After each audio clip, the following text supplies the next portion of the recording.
In this video हम discuss करने वाले हैं ऑर्डर 15 के रूल 3 के सब क्लोज 1 एंड 2।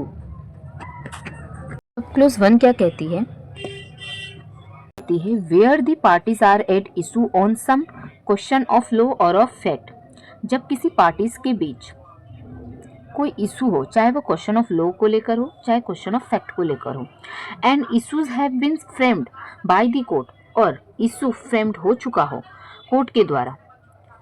ये जो इशू जो हुई है दोनों पार्टीज के बीच,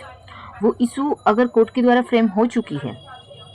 उसके बाद अगर कोर्ट को लगता है, कोर्ट सेटिस्फाई होती है, if the court is satisfied that no further argument or evidence than the parties can act on adduce is required upon such of the issues.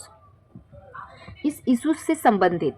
Parties, दोनों पार्टीज ने अपने अपने जितने भी अब तक सबूत कोर्ट में पेश किए हैं, उसके अलावा अब कोई फर्दर आर्गुमेंट और एविडेंस की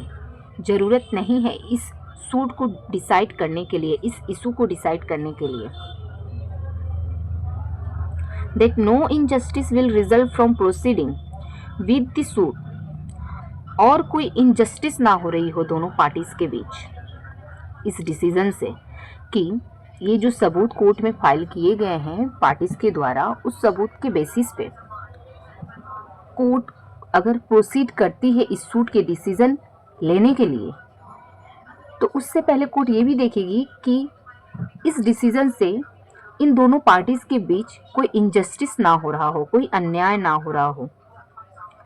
तभी कोर्ट क्या करेगी, आगे प्रोसीड करेगी और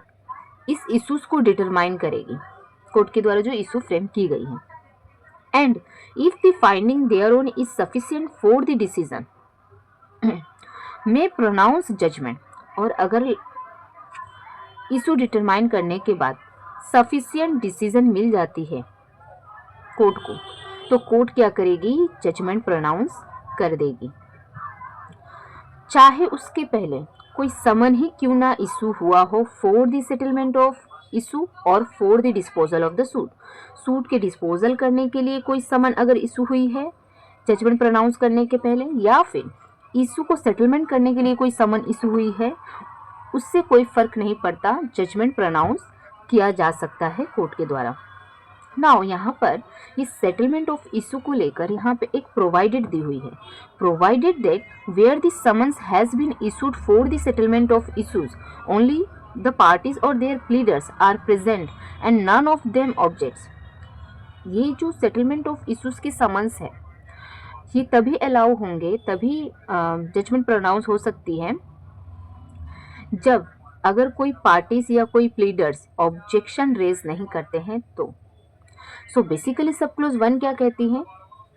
कि अगर पार्टीज के बीच कोई इश्यूज है, कोर्ट इशू फ्रेम कर देती है, इशू फ्रेम होने के बाद अगर फर्स्ट हियरिंग की डेट पे पार्टीज के द्वारा जो जो एविडेंस कोर्ट में प्रोड्यूस किए गए हैं,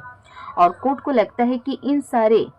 सबूतों के अलावा जो अब तक पार्टीज के द्वारा कोर्ट में पेश किए गए हैं, उनके अलावा अब कोई और सबूतों की ज़रूरत नहीं है इस सूट को डिसाइड करने के लिए, और आगे की कोई आर्गुमेंट की ज़रूरत नहीं है इस सूट को डिसाइड करने के लिए, इस इशूज़ को डिटरमाइन करने के लिए, डिसाइड करने के लिए, तो कोर्ट क्या कर सकती है, जजमेंट प्रोनाउंस कर सकती है। लेकिन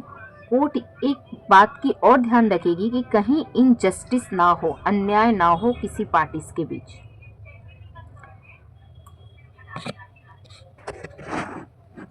सब क्लोज 2 क्या कहती है, अगर कोर्ट सेटिस्फाई नहीं होती है पार्टीज के द्वारा जो भी डॉक्यूमेंट्स, जो भी सबूत कोर्ट में पेश किए गए हैं और इशू को देखने के बाद, तो कोर्ट क्या करेगी, केस को एडजर्न कर देगी, पोस्टपोन कर देगी फॉर द फर्दर हियरिंग और फर्दर एविडेंस, फर्दर आर्गूमेंट के लिए, फर्दर एविडेंस के लिए, ठीक है, and further hearing of the suit.